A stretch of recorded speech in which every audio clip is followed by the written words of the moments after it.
7월 29일 오늘의 말씀은 시편 89편 1절에서 18절입니다. 내가 여호와의 인자하심을 영원히 노래하며 주의 성실하심을 내 입으로 대대에 알게 하리이다. 내가 말하기를 인자하심을 영원히 세우시며 주의 성실하심을 하늘에서 견고히 하시리라 하였나이다. 주께서 이르시되 나는 내가 택한 자와 언약을 맺으며 내 종 다윗에게 맹세하기를 내가 네 자손을 영원히 견고히 하며 내 왕위를 대대에 세우리라 하셨나이다. 셀라. 여호와여, 주의 기이한 일을 하늘이 찬양할 것이요 주의 성실도 거룩한 자들의 모임 가운데에서 찬양하리이다. 무릇 구름 위에서 능히 여호와와 비교할 자 누구며 신들 중에서 여호와와 같은 자 누구리이까? 하나님은 거룩한 자의 모임 가운데에서 매우 무서워할 이시오며 둘러있는 모든 자 위에 더욱 두려워할 이시니이다. 여호와 만군의 하나님이여, 주와 같이 능력 있는 이가 누구리이까? 여호와여, 주의 성실하심이 주를 둘렀나이다. 주께서 바다의 파도를 다스리시며 그 파도가 일어날 때에 잔잔하게 하시나이다. 주께서 라합을 죽임당한 자같이 깨뜨리시고 주의 원수를 주의 능력의 팔로 흩으셨나이다. 하늘이 주의 것이요 땅도 주의 것이라. 세계와 그 중에 충만한 것을 주께서 건설하셨나이다. 남북을 주께서 창조하셨으니 다볼과 헤르몬이 주의 이름으로 말미암아 즐거워하나이다. 주의 팔에 능력이 있사오며 주의 손은 강하고 주의 오른손은 높이 들리우셨나이다. 의와 공의가 주의 보좌의 기초라. 인자함과 진실함이 주 앞에 있나이다. 즐겁게 소리칠 줄 아는 백성은 복이 있나니 여호와여, 그들이 주의 얼굴빛 안에서 다니리로다. 그들은 종일 주의 이름 때문에 기뻐하며 주의 공의로 말미암아 높아지오니 주는 그들의 힘의 영광이심이라. 우리의 뿔이 주의 은총으로 높아지오리니 우리의 방패는 여호와께 속하였고 우리의 왕은 이스라엘의 거룩한 이에게 속하였기 때문이니이다. 금요일 새벽 주의 말씀 앞에 나오신 여러분을 환영하고 축복합니다. 여러분이 만일 의로운 재판관 앞에 피고인으로 앉아 있다고 생각해 보십시오. 의로운 재판관의 판결이 여러분에게 능력과 보호가 되는 최고의 방법은 무엇입니까? 바로 탁월한 변호사를 만나는 것입니다.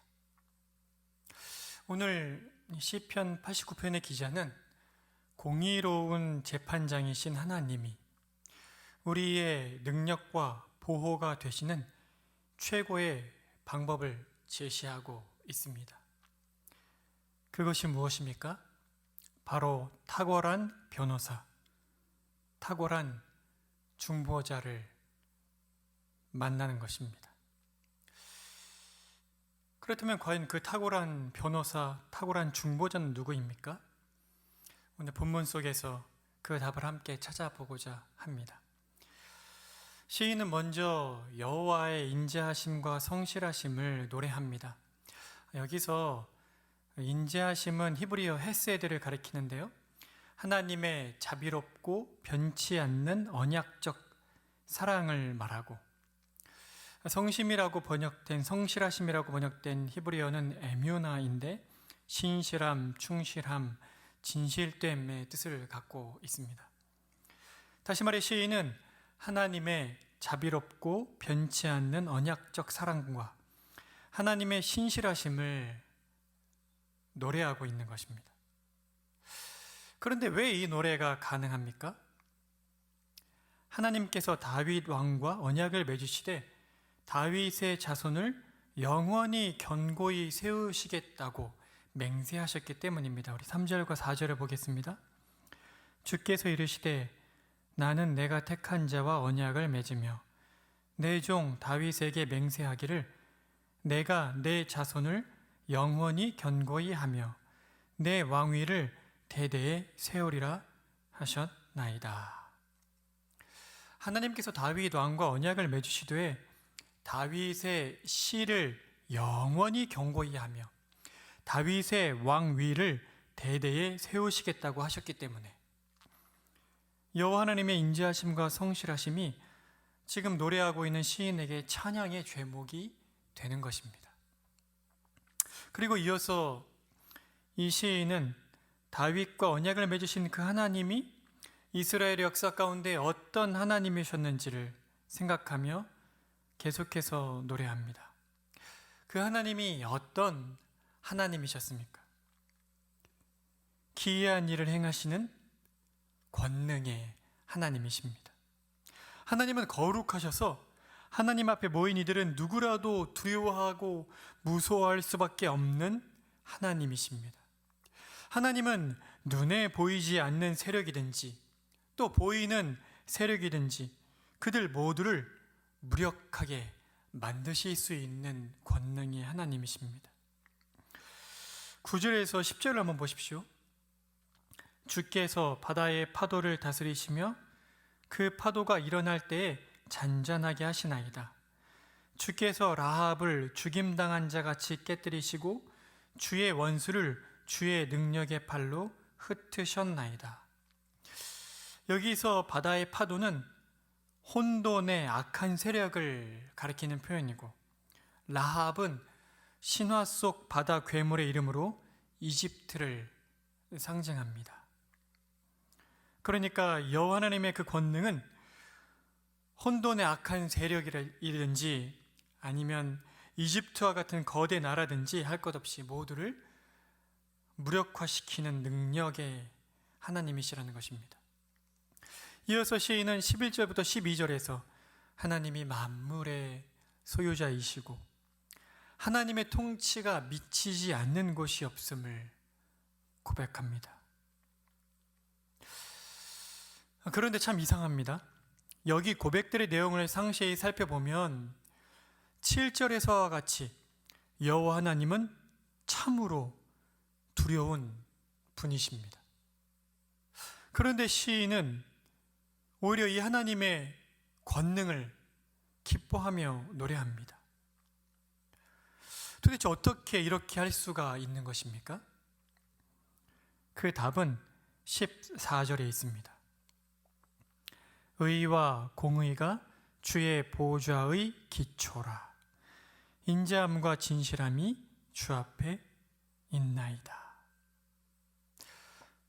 여기서 공의는 미슈파트라는 단어인데 잘못을 저지른 자는 벌을 받고 부당한 대우를 받는 자는 보살핌을 받는다는 하나님의 공평한 판단을 가리킵니다.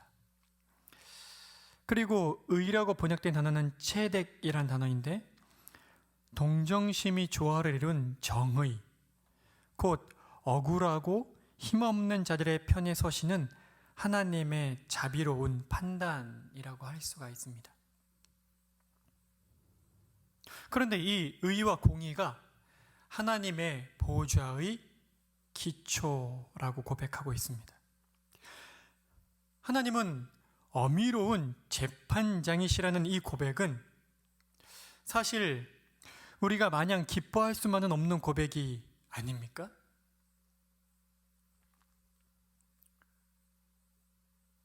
그러나 또한 시인은 주 앞에 무엇이 있다고 말하고 있습니까? 바로 인자함과 진실함입니다. 이 인자함과 진실함 때문에 주의 백성들이 주의 얼굴빛 안에서 다니며 기쁨의 소리를 치고 또 하루 종일 주의 이름을 높이고 감히 하나님의 공의 안에서 높임을 받는다고 이어서 말하고 있습니다. 그리고 더 나아가서는 이 인자함과 진실함 때문에 여호와 하나님이 자신의 영광과 권능이라고까지 노래를 합니다. 바로 어미로우신 하나님, 그 어미로우신 재판장이신 하나님의 그 능력과 권능이 바로 이 인자와 진실함 때문에 자신의 노래의 제목이 된다고 말하고 있는 것입니다. 그렇다면 이 주 앞에 있는 인자와 진실함은 누구를 가리킵니까? 바로 이 시의 서두에서 말하였던 하나님께서 다윗과 맺으시면서 말씀하신 그 자손, 바로 그 씨이신 예수 그리스도를 가리킵니다. 여기서 인자와 진실함이란 단어는 헤세드와 에메드라는 단어인데, 이 히브리어가 헬라어로 바뀔 때는 카리스와 알레세이아, 우리말로 말하면 은혜와 진리가 됩니다. 은혜와 진리란 단어를 떠올리면 우리가 가장 먼저 생각하는 말씀이 이것 아닙니까? 요한복음 1장 14절, 말씀이 육신이 되어 우리 가운데 거하심에 우리가 그의 영광을 보니 아버지의 독생자의 영광이요 은혜와 진리가 충만하더라. 이제 말씀을 맺고자 합니다. 어떻게 능력에 있어서 끝이 없으신 하나님, 거룩하신 하나님, 그 보좌의 기초가 의와 공의이신 하나님이 우리 같은 죄인에게 인자하시고 신실하신 하나님으로 다가올 수가 있습니까? 어떻게 그 하나님의 권능과 하나님의 공의와 의를 우리가 기뻐하고 찬양할 수가 있습니까? 바로 여호와 앞에 계시는 분, 우리 주 예수 그리스도로 말미암아입니다. 예수 그리스도로 말미암아 우린 하나님 아버지의 얼굴빛 안에서 다니며 기쁨으로 노래를 부를 수 있고, 온종일 하나님의 이름 때문에 기뻐하고 하나님의 공의로 말미암아 높임을 받을 수 있습니다. 주 안에 사랑하는 성도 여러분, 오늘 하루도 왕이신 예수 그리스도를 우리의 완벽한 변호사이신 분, 우리의 완전한 중보자이신 분, 그 예수 그리스도 안에 내가 있음을 기억하고 감사하고, 예수 그리스도 안에 있기 때문에 하나님이 나의 아버지란 사실을 생각하면서 하나님의 인자하심과 하나님의 신실하심과 하나님의 크신 권능을 기도로 하나님을 의지하며 맛보는 그런 하루가 되기를 간곡히 소망합니다. 우리 함께 기도 드리시겠습니다.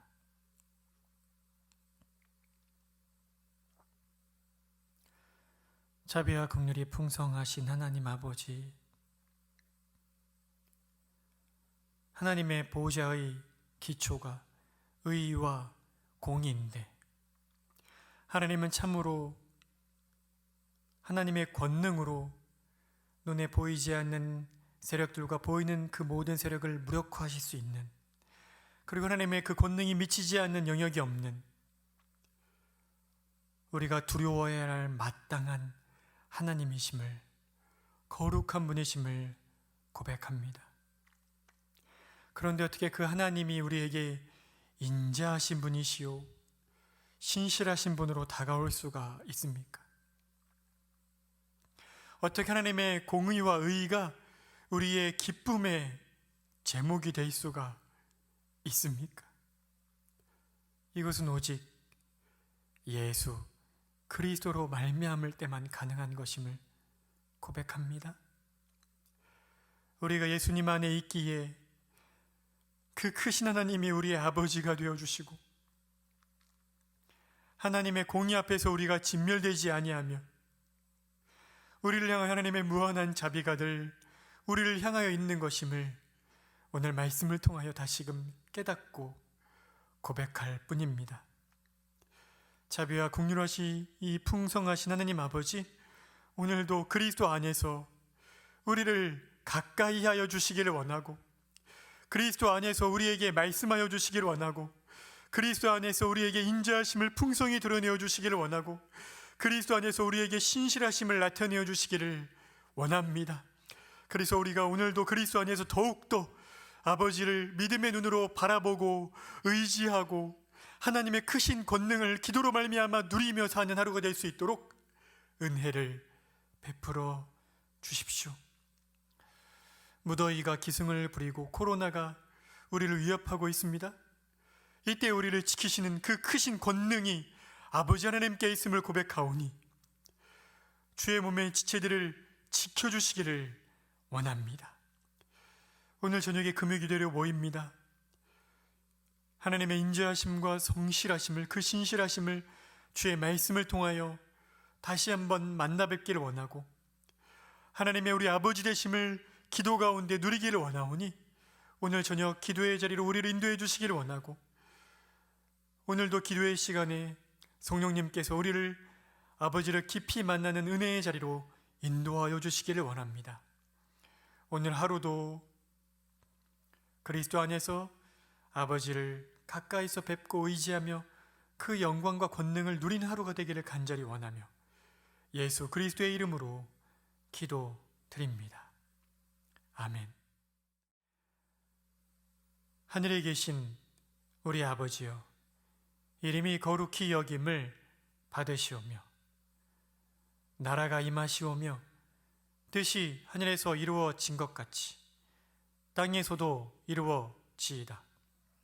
오늘 우리에게 일용할 양식을 주시옵고 우리가 우리에게 죄 지은 자를 사하여 준 것 같이 우리 죄를 사하여 주시옵고 우리를 시험에 들게 하지 마시옵고 다만 악에서 구하시옵소서. 나라와 권세와 영광이 아버지께 영원히 있사옵나이다. 아멘.